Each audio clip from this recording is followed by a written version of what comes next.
छुपकर भगवान कृष्ण के चरण में बाण दिया है वही बाली ने जरा बन कर्म का भोग तो भोगना। मनुष्य का शरीर मिला ही काय के लिए? दो कारणों से, एक भगवान का भजन करो और दूसरा कर्म का भोग भोगो। ठोकर लगे तो समझ लो पूर्व का करा है।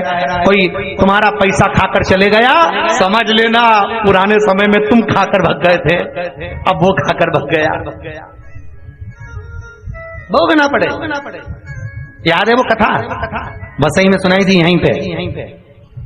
एक सेठ जी उधार पैसा देते थे सबको। एक चोर ने विचार करा, बताओ सेठ जी के पास इतना पैसा है, सबको उधार देते, मैं भी ले आता हूँ, साथ में तिजोरी भी देखिए आऊंगा। यहीं की कथा याद करिए।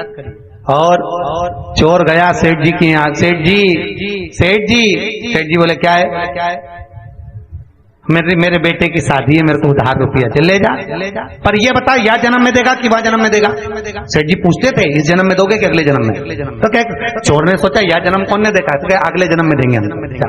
अब चोर ने तो कह दिया, सेठ जी ने पैसा भी दे दिया, वो लेके भी चले गए, तिजोरी भी देख लिया, आ गया, रात को वापिस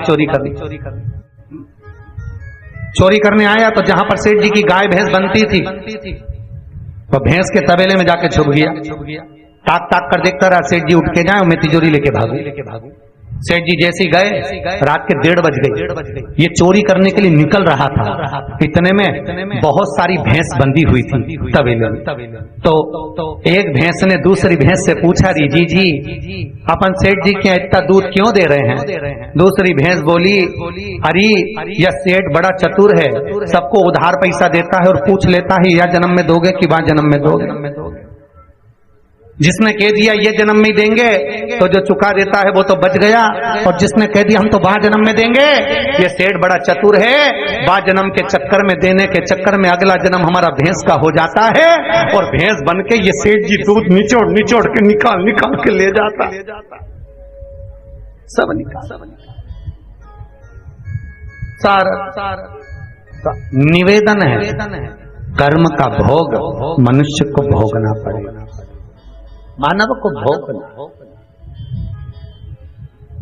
मत बुरे कर्म कर बंदे वरना पछताएगा, भगवान की आंखों से तू बच नहीं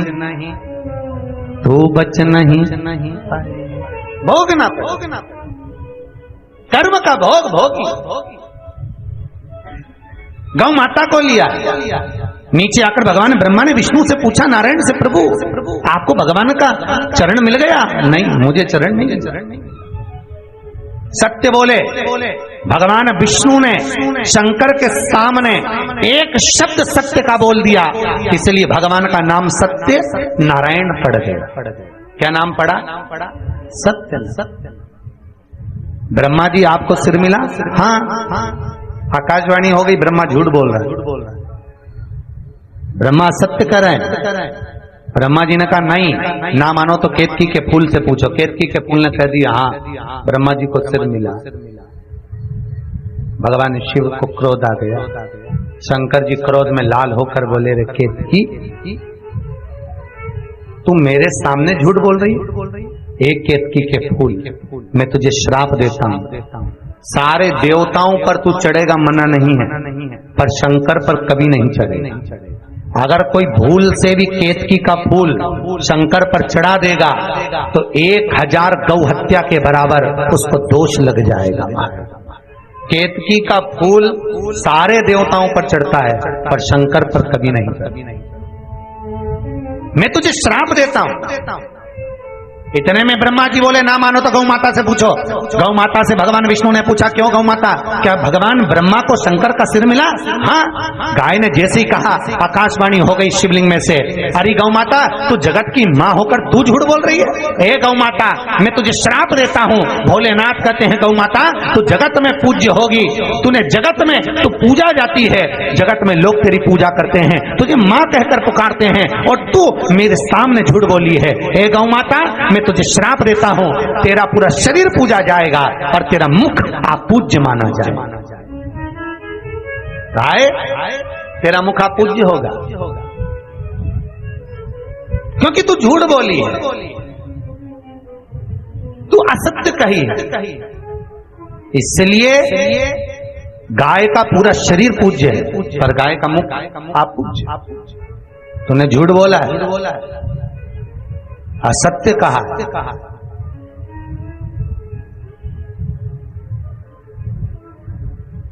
हिंदू धर्म में सारे दान आगे से, केवल हिंदू धर्म में एक दान होता है जो पीछे से होता है, वो गौ माता का दान होता है।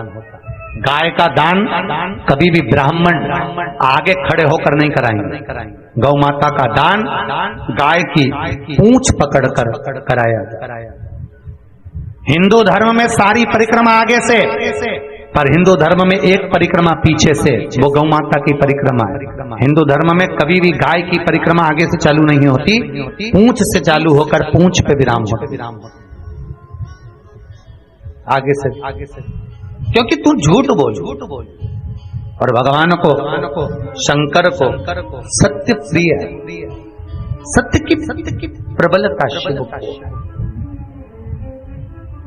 पहले के जमाने में ये अदालत नहीं होती थी महाराज, पंचायत भी नहीं होती थी। पहले के लोग, गांव के लोग सीधे शंकर जी के मंदिर में ले जाते थे, उठा गंगा जली और कहते कि तूने ऐसा नहीं करा। गंगा जली उठाना मतलब शंकर को हाथ में ले लेना। और शास्त्र कहता है किसी भी मंदिर में, देवालय में, कहीं पर भी झूठ बोलोगे चल जाएगा। और शंकर के ओटले पर, शंकर के मंदिर में, शिव की कथा में, शंकर के दरवाजे पर अगर मुंह से एक भी झूठ निकल गया तो मरते समय तड़प तड़प कर निकलता है जीव का प्राण।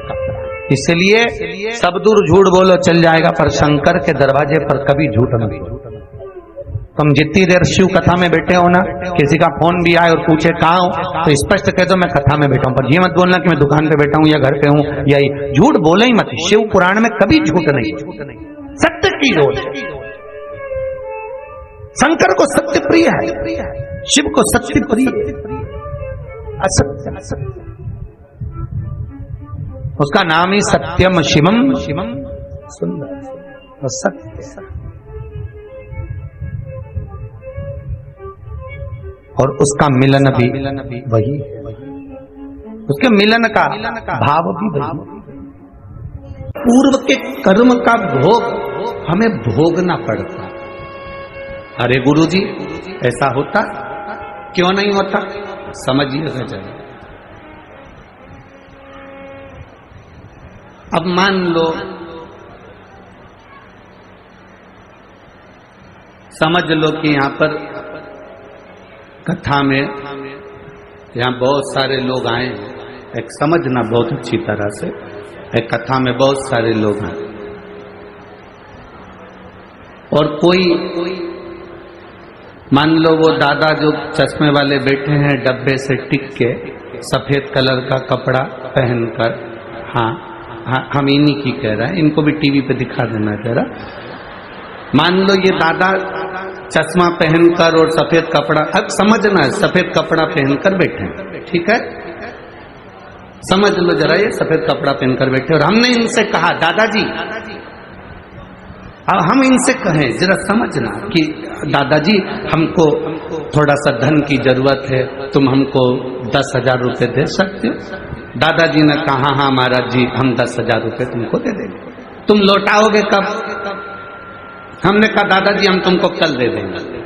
ठीक है, जरा समझना बहुत अच्छे से। दादाजी ने हमको 10,000 रुपए दिए और हमने ले लिए। अब दादाजी कल, आज सफेद शर्ट पहनकर आए हैं, कल लाइनिंग वाली नीली शर्ट पहनकर आए हैं, ठीक है?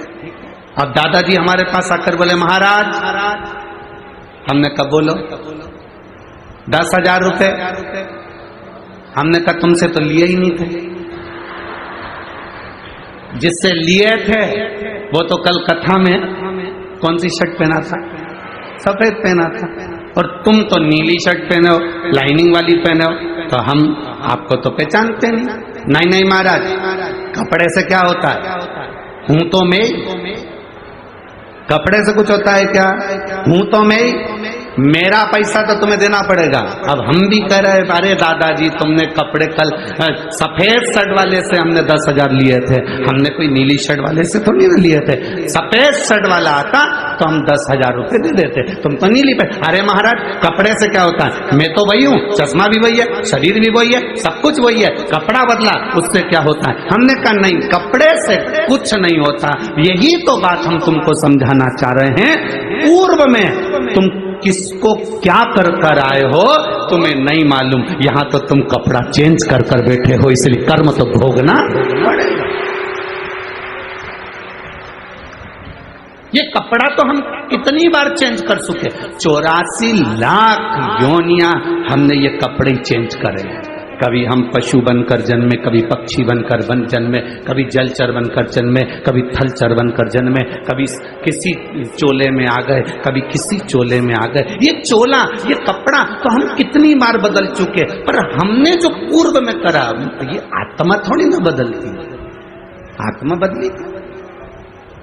गीता जी में लिखा, भगवान कृष्ण ने गीता जी में वर्णन करा, इस आत्मा को न शस्त्र काट सकता है, न अग्नि जला सकती है, न वायु सुखा सकती है, ना इसको कोई मार सकता है, ना इसको कोई भेज सकता है। ना अग्नि इसको जलाएगी, ना जल इसको गीला करेगा, ना वायु इसको सुखाएगी, ना ये मरेगी।